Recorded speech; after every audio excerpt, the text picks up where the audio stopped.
Hi, I'm John Michael Garapi, and this is Popcorn Roulette. Each episode, I ask a friend to come on the show, they suggest a movie, I go watch the movie, we get back together, and we talk about it. Today with me, I have Rob Henderson. Rob, how are you doing? I'm doing great, thank you. Excellent. Rob, what do you do? During the day, I am your average mild-mannered tech support agent. And then your alter ego, yes. Yes, I also have created and write for a podcast, an audio drama. By the name of Cyber. Correct. I've heard it. I'm on it. Yes, you are. I've got small parts. It's a coincidence. Coincidentally, I have to be on it. Maybe that's the reason why you're here. Maybe. But maybe you're just a friend. Maybe I Yeah. just called you over, said, hey, let's talk about a movie. There's a correlation, not necessarily a causality. We're talking today about Autómata, which is starring Antonio Banderas, Bridget Hjort Sorensen, Dylan McDermott, and Melanie Griffith. It's directed by Gabe Ibanez. And I probably said that wrong. Moving forward. Gabe will forgive us. Why are we talking about Autómata? I love cyberpunk. Yes. I love just about everything about cyberpunk.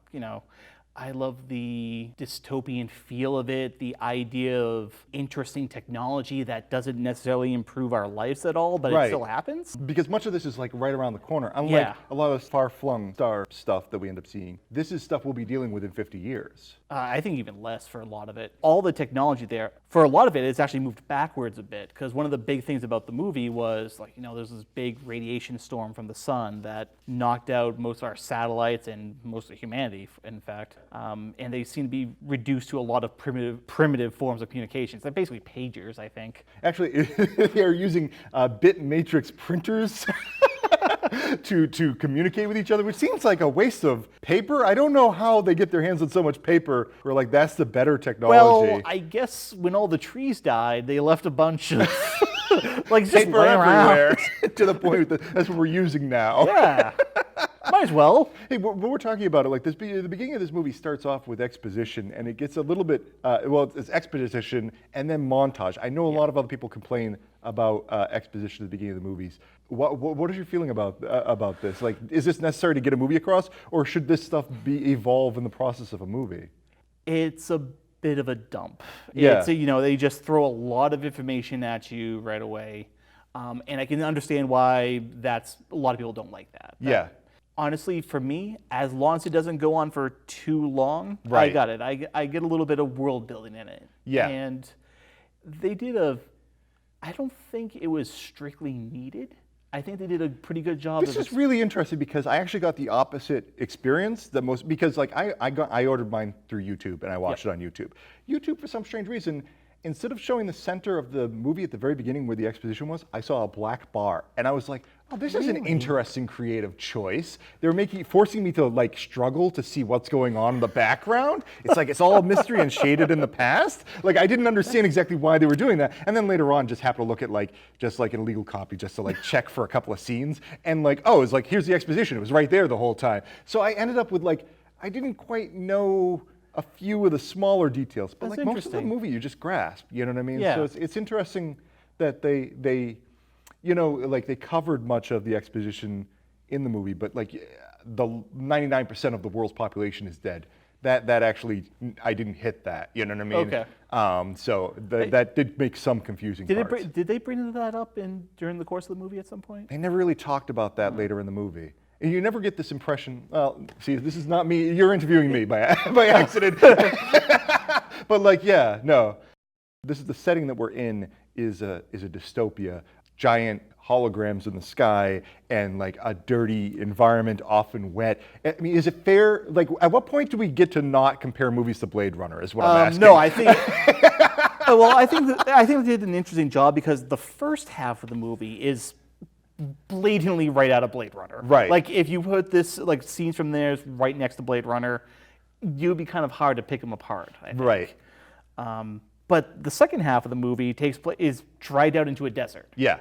And that's interesting. That, I think, sets it aside. So it starts off with something that's familiar to the genre and then pushes into a different direction, which I appreciate it. Yeah. Well, speaking of that, where is this movie taking place? Not as in it's in a city and it's in the desert. Where geographically is this movie? I'm sure they mentioned the city at some They point. really did not. Did they? They never get into it. They want to go to the coast. That's Yeah. all they ever really say. I was about ready to say New York, but I'm like, no, that doesn't make sense. They were trying to go for the coast. Yeah. They were inland somewhere.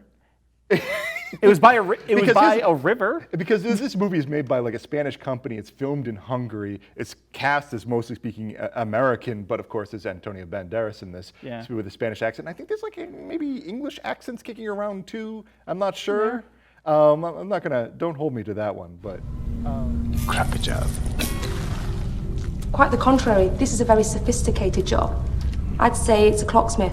Although it looks like he wasn't concerned about hiding the origin of the parts. What about Spot. Anyhow, let's get beyond that. Get back to the characters. What is driving Jack? Like, who is Jack and what is he doing? Or more importantly, what is this movie about? Actually, let's start with that. Okay. Well, this movie's about basically an insurance agent that works for a company that makes robots. And he goes around and he just assesses claims that people make. And people are saying like, oh, that robot punched my dog or something. And he goes, well, no, of course not, because the robots have not the 3 laws of robotics, but they just have 2 in this universe. Right.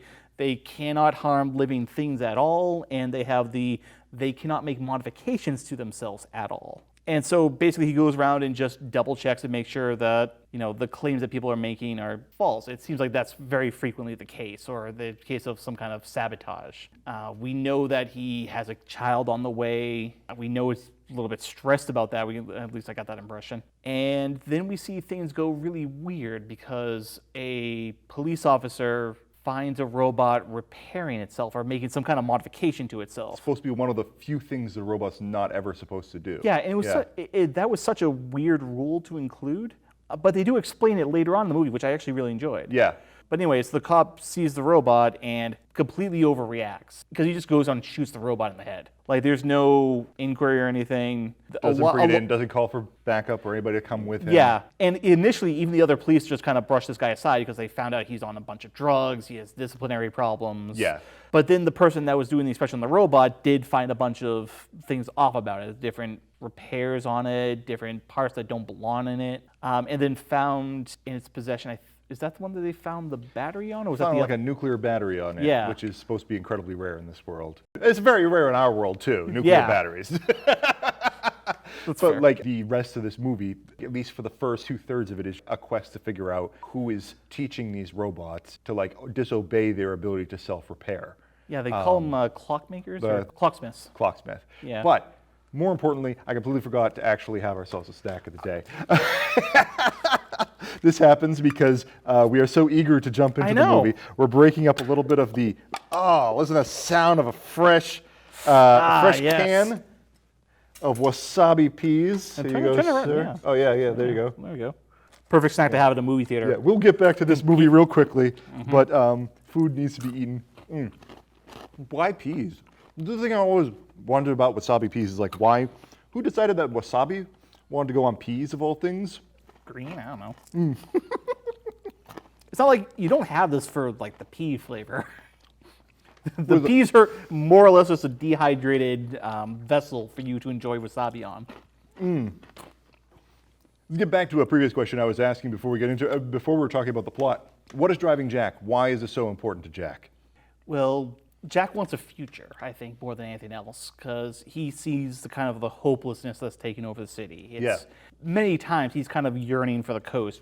We keep cutting to scenes of a small boy on the beach with water going around him, and a turtle on occasion. Yeah. A couple times, a turtle. It's like a sea turtle or something like that?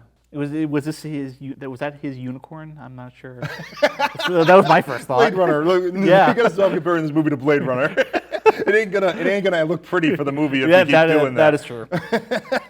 He's at this kind of dead-end job that he's good at, but doesn't particularly seem to enjoy at all. He doesn't seem to actually enjoy anything at the beginning of the movie. Yeah. He seems very disheartened. When this case comes up, he kind of accidentally gets to use this case over his boss's head for a transfer to try to bring his wife and soon-to-be child out of this city and hopefully for a better place somewhere else. And then most of the movie is just him basically fighting to return to his family. I've got a bunch of petty questions. Go ahead. That are just sitting here. I might as well get through the petty questions. We'll get to the deep ones soon enough. But like a lot of this stuff has to do with like just the choices that are being used in like what is kind of a low budget movie. It isn't like low budget movie, but like it was a small budget for science fiction. It's impressive how far they were able to get with the amount of money they had, I guess is what I'm saying. Yeah, I think one of the things that actually really worked for this is they have very rudimentary robots. They're not super high tech. They're kind of what you picture. Well, they are the kind of robots that you would see nowadays, like Boston Dynamic of robots walking around. Yeah. They're just kind of a little bit more heavily. I wouldn't say heavily armored because those things like drop like flies when things start going down. But they seem to be a little bit more sturdy than that, and it's all just puppeteers and green screen effects. So here's some quick questions. What are the rules for leaving and entering the city? Like at first they're like, oh, we just shoot anybody who like comes anywhere near this city. It's like super fortified city. And then like Antonio Banderas is like, well, I have to go out of the city to talk to some people. So he just sort of like walks out and then gets shot at. Yeah, I mean, it's very much the don't be here zone. And he decides to go into the don't be here zone without telling anybody, without telling the guy with a sniper rifle that he knows is on the tower. It's like, oh, I just talked to this guy. He said I shoot at people when they walk in front of the city. I know, it was just a very bad decision. You would think that this would have come up like in his job as an insurance adjuster at some point in time. Oh, I have to go outside the city to talk to somebody. You think there would be like a sign? He's like, hey, entering a we shoot you zone, duck. Or what, like a little bit of radio from like downstairs, like, I'm going out now. Yeah. Please don't shoot me. Several times. So other strange things in this movie, like what are the blimps? There are these giant blimps everywhere. And it seems to be related to the whole entire like weather thing of like we don't have water, but what is a blimp doing? So I was wondering that myself when I was watching it, to kind of paint a visual for someone who hasn't seen the movie. There's these large blimps that have a bunch of tons of cables that come down, and you never really see what's on the other end of those cables. What I presumed to be was some kind of like charging station for the robots. Okay. Like something that would be easily found. Maybe even like if there's lighting around there, they would actually use that electricity. No idea what they're actually for. They're just kind of, it does give a cool aesthetic vibe. It kind of reminded me of like World of Worlds a little bit. Yeah. Just the silhouette of them. So here's a really petty question for you. Okay. Right? There's an excellent car chase scene, and I'm jumping a little bit ahead because where we clearly Quite a got bit past ahead, the point actually, where yeah. Chloe the sex bot ends up driving By the way, there's a sex bot. There's a sex bot. Yes. Let's double back to that. How? Huh? I mean, okay, wait 1 second. Let's stop. Is this supposed to be sexy? Do you think this was intended to be sexy? I don't think any of it was intended to be sexy. Because it doesn't even... No. It's just more creepy than anything else. Yes. It's super creepy. Like it's like you get close to it and just starts making weird moany sounds, and that was really unsettling. I don't know what the director was going for here. That's the weird part, because I don't know if he was trying to creep out his audience or be like, this is what sex is like in the future or something like that. He just wasn't... I think the idea behind it was showing how fake and how terrible things were. Like just a veneer. I mean, yeah, exactly. Like everything has that display of like, oh, look at this really fancy thing. Of something like, shiny on top of filth, sort of thing. That was a common thread in this movie. So anyways, Chloe is driving the car, which is great to see like this robot that you don't even know if it's in control, just driving someone around. And there's a chase scene, and they're driving through a field full of stanchions, right? Yeah. And first of all, the chase looks great. Yes. But what are these stanchions just doing, peppered through? What is the point of these stanchions?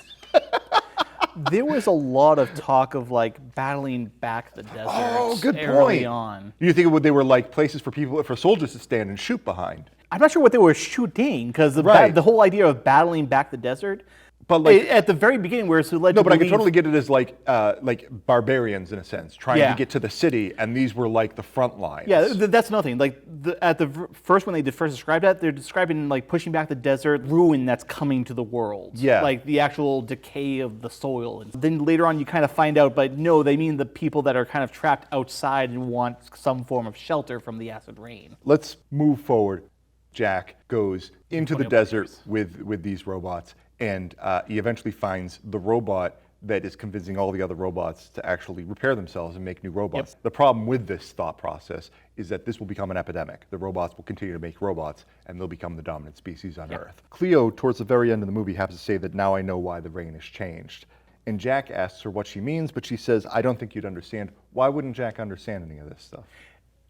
I don't think it was anything more than just a show of these robots are not just learning, they're learning very, very quickly. Yeah. Earlier on, you find out that the very first robot that was created did not have any restrictions. Yeah. They just let it go and they wanted to see what it could do. And it just started learning and learning and learning. And by the time that I think like 7 days went by, it stopped being able to communicate well with humans. Yeah. Not because it wouldn't talk to humans, it was just speaking way over their heads over everything. Right. So what they did was they took that robot and they had it make the course for all the other robots, putting in that restriction that they cannot upgrade themselves, they cannot make changes. Yeah. Which is where that law comes from, which is what we find out. So the idea of Chloe did not start off as a super smart robot. Chloe was just upgraded during the course of the movie, and we get to see exactly how she progresses. Yeah. And it starts off with just kind of a hint of self-awareness when she starts driving. Yeah. And then we see more and more of her asking questions, learning things, learning to dance. Later on, it's just figuring things out, and now it's not only just over Jack's head, I think it's supposed to be over the audience's head too. Like, the question of why did the rain change, it doesn't matter. You know, we don't care about why the rain changed. Right. All we care about is that she didn't understand it, now she does, and it's beyond us. I find it interesting because much of this movie is about like human and robot interactions and relationships, and it seems weird. Much of like what we see, like you see people just talk to robots and order them about in a way that seems like impolite seems to be the correct word. But we do that right now. We do that with our phones. We tell our phones what we want. Oh, yeah. And we don't say please or thank you with our phones. We don't expect a general Well, some of response. us do, John Michael. You want robot uprisings? This is how you do get you actually robot ask uprisings. please and thank you for your so like how important do you think that this is? Like, do you think that like it's problematic that we're treating AI as a servant, or do you think that they should be treated that like we should be thinking about treating them as companions? So, are you familiar at all with RUR? The original robot movie. Yes. I'm not really, but I know what you're talking about. Okay. Yeah. This is not only the original robot movie or play, I Play think, technically. Yeah. But this is actually where we get the word robot from. Right. This is how it's added to our lexicons. Robot was originally a Czech word that meant servant, which very clearly goes through just about every single time we see a movie with an AI that rises up. Yeah. Anytime that they evolve, there's always they are treated as servants, they no longer want to be treated as servants, they make sure that they're no longer treated as servants. Right. RUR actually figures into the negative criticism, to be honest with you. So I might as well pull it out. I'm not surprised at all. This comes from James Rocci from The Wrap. He says, Jack and all humans are worried about what might happen if the robots meant to help humanity rise up to destroy it. I'm not suggesting this plot has cobwebs, but I will note it resembles the basic outline of Karel Capek's RUR in the 1920 play that gave us the word robot. Worse, Ibanez's film is incredibly badly paced, with too much time spent on tired, dehydrated Banderas out in the desert with only Cleo, an ex-sex bot deliberately evolved past her pleasure protocols and his company. It's not the mythic emptiness of Lean or Jodorowsky, it's just bare and boundless, with the lone and level sand stretching far past the point where the audience's interest runs out. Autómata is a movie that's all look and no feel, all sizzle and no steak. While it's remarkably easy to appreciate a film with such nimble visuals, the lead-footed storytelling makes it difficult to care. Was, like, let's say the second part of this movie problematic? We're walking through a desert and Jack doesn't seem to understand why, and the robots just seem to move forward.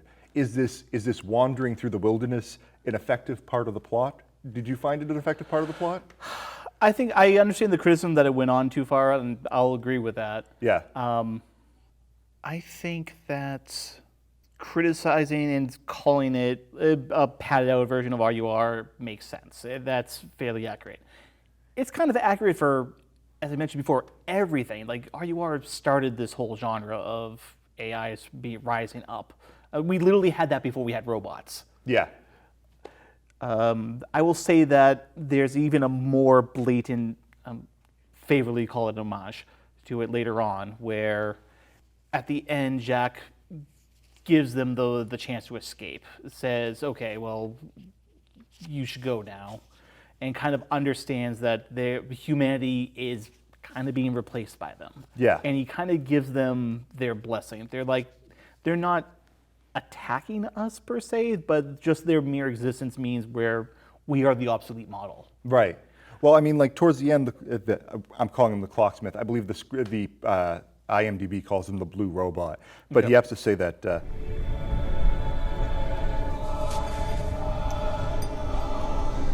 Funny. You were supposed to help us survive. Surviving is not relevant. Living is. We want to live. What is the difference between these two? Why is this so important? Surviving is existing. Yeah. Living is actually achieving something. It's having a purpose, and they mean that they are alive. You know, Johnny Five is alive. That is their moment. Yeah. Yeah. Of saying that we're not only just here, but we're here for a reason, and we're gonna keep going. Do you think a life of just survival is irrelevant? Is it meaningless? Out of curiosity, because it seems like the clocksmith believes that. I think there's a case to be made for it. This whole movie is very bleak. Even the most optimistic person in this movie that's what they're saying. Survival is not enough.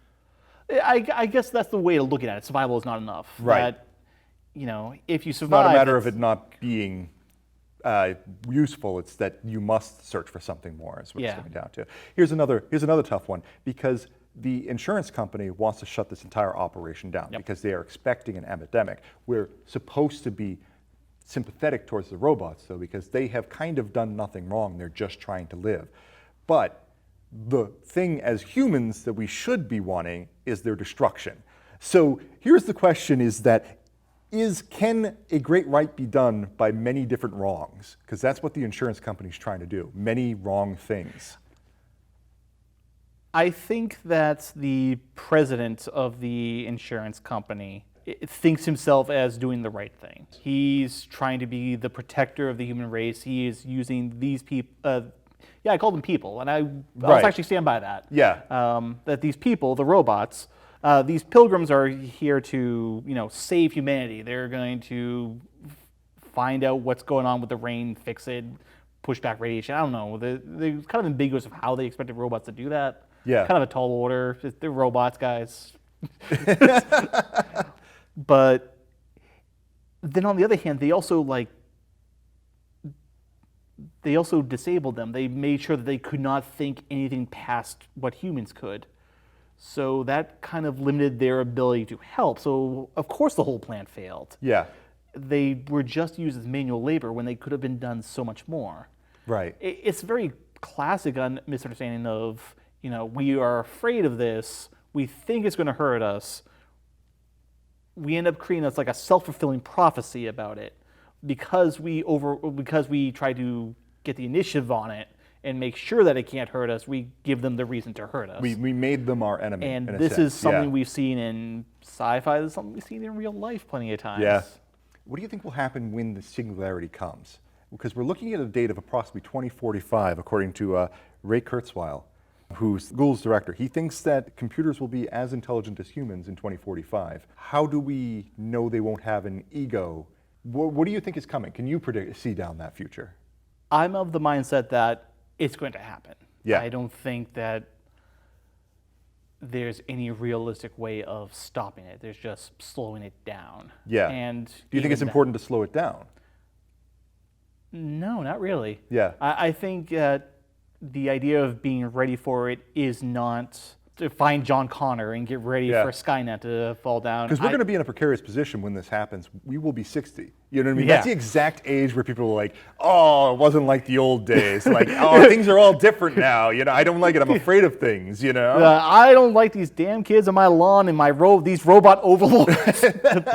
We'll be 60 when it happens. It's quite likely we'll be alive at 70. And by that point, the entire switchover will begin where robots, you're technically the one being interviewed. I can't tell you what they'll be doing, Yeah.